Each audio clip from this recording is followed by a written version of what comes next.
What happens when fear keeps repeating the same mistake? What if one moment of weakness turns into a pattern you can't stop? And what if even after failure, something greater is still working behind the scenes? The night is not over, but it feels like it is collapsing inward. The courtyard is still lit by firelight, but the atmosphere has changed. Tension has grown heavier. Questions have become sharper. Attention is now turning more directly toward Peter. In Gospel of John chapter 18, verses 25 to 27, we step deeper into the unfolding moment of Peter's struggle. This is no longer just a single reaction. It is becoming a sequence, a pattern, a movement from hesitation into repeated denial. Peter is still standing among those who are not his people, still trying to remain unnoticed, still trying to blend into a world that is not aligned with his true identity. But silence does not last forever. The fire is still burning. The night is still cold, and questions are still being asked.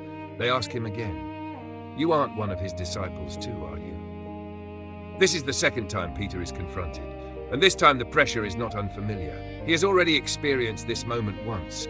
He has already spoken words that denied connection. He has already chosen fear over truth. Now he is faced with it again, and he responds again, "I am not." The second denial is not a surprise in isolation. It is a continuation of what began earlier. Fear, once spoken, often tries to protect itself by repeating the same response. What begins as hesitation can become habit when pressure continues. Peter is not simply making a new decision. He is reinforcing an earlier one. This is what makes this moment deeply human. Because mistakes rarely remain isolated, they often echo. They repeat when fear is not confronted, when pressure does not decrease, when clarity is not restored. Peter remains in the courtyard, still physically close but internally further away. The fire that once represented warmth now reflects something else, exposure. The more he stays near it, the more visible he becomes. The more visible he becomes, the more questions arise. And then comes the third moment. The questioning intensifies. Others begin to speak. The accusation is no longer subtle. It becomes more direct, more confident, more certain. One of the servants of the high priest, a relative of the man whose ear Peter had cut off earlier, speaks up. "Didn't I see you with him in the garden?" This question is different. It is not general. It is specific. It connects Peter directly to a past moment, a visible moment, a moment of action and presence. This is no longer about assumption. This is about recognition, and that changes everything. Peter is now fully exposed. The possibility of hiding is gone. The pressure is no longer indirect. It is personal. And in that moment, Peter denies again. The third denial. "I am not." 3 moments, 3 responses, 3 steps away from what he once declared he would never abandon. This is not a sudden fall. It is a progression, a sequence of fear shaping decisions over time. Each denial builds on the previous one. Each moment of hesitation becomes stronger when not interrupted by truth or correction. And now the pattern reaches its completion. The rooster crows. A sound that is simple in nature but powerful in meaning. Because it is not just a sound, it is a reminder, a signal that what was spoken earlier by Jesus is now fulfilled. Earlier in the story, Jesus had told Peter that before the rooster crowed, he would deny him 3 times. At the time, it may have seemed impossible. Peter had been confident, strong in his words, certain in his loyalty. But now, the words have become reality, not through dramatic collapse, but through quiet progression. This is what makes the moment so powerful. It is not loud failure. It is quiet erosion. It is not sudden destruction. It is gradual separation. And when the rooster crows, something inside Peter shifts. It is not described in detail in this passage, but we understand what it represents. Awareness, recognition, realization. He remembers. And in that remembering, the weight of what has happened becomes clear. He has denied not once, not twice, but 3 times. Not in public declaration, but in small responses under pressure. And now the moment is complete. But this is not just a story about failure. It is a story about human vulnerability. Peter is often remembered for boldness, for stepping out, for speaking first, for acting quickly. But here we see something different. We see fear, we see pressure, we see hesitation, and we see how even strong conviction can weaken when circumstances become overwhelming. This is an important reflection, because many people experience similar patterns in life. Moments where belief is strong in calm environments, but challenged in difficult ones. Moments where intention is clear in thought, but tested in action. Moments where confidence exists in private, but fades in public pressure. Peter's story is not distant from human experience.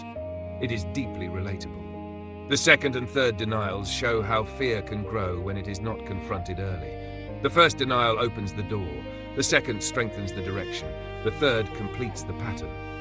And in each step, the distance between Peter and Jesus increases, not physically, but relationally. Yet even here, something important remains. Peter is still present. He has not disappeared.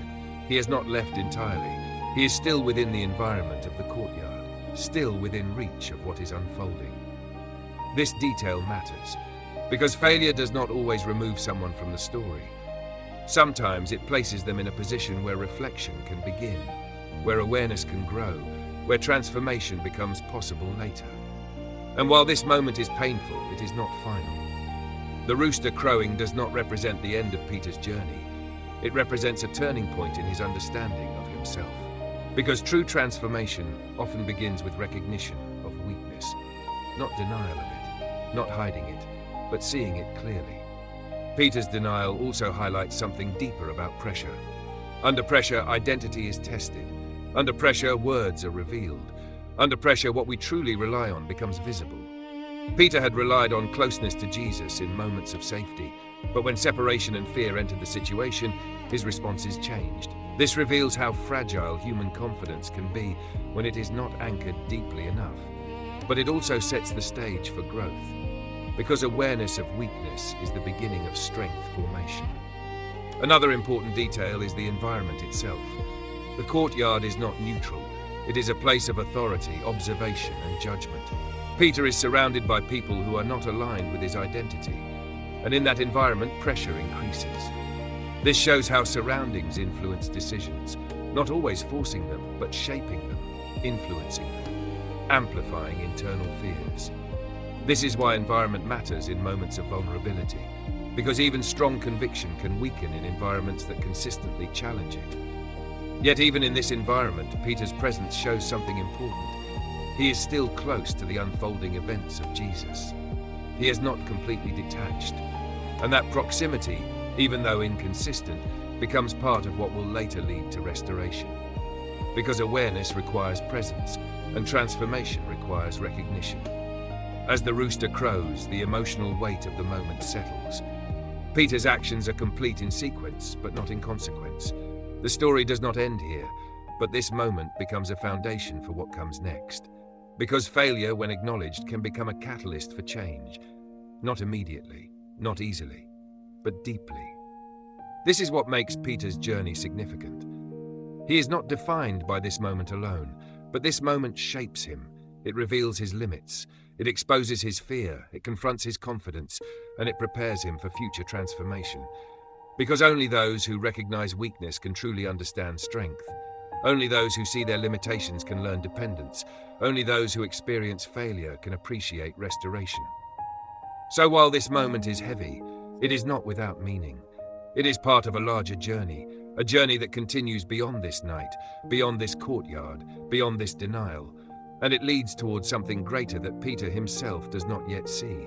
But it begins here, in awareness, in recognition, in the sound of a rooster crowing in the quiet of the night. As we reflect on this moment, we are reminded that human weakness is not unusual. It is universal. And moments of failure do not define the end of identity. They often reveal where growth is needed, where strength must be built, where dependence must deepen. Peter's second and third denials are not just historical events. They are reflections of human nature under pressure. And in that reflection, we are invited to consider our own responses, how we react under pressure, how we handle fear, how we respond when identity is challenged, and whether we recognize moments that shape direction before patterns become complete. Because awareness, even in failure, can become the beginning of change. And change, when embraced, can lead to transformation. So this moment, though painful, is not without hope. It is part of a larger story still unfolding, and that story is not finished yet. Thank you for watching this video. If this message spoke to you, don't forget to like, follow the channel, and share this video with someone who might need this today.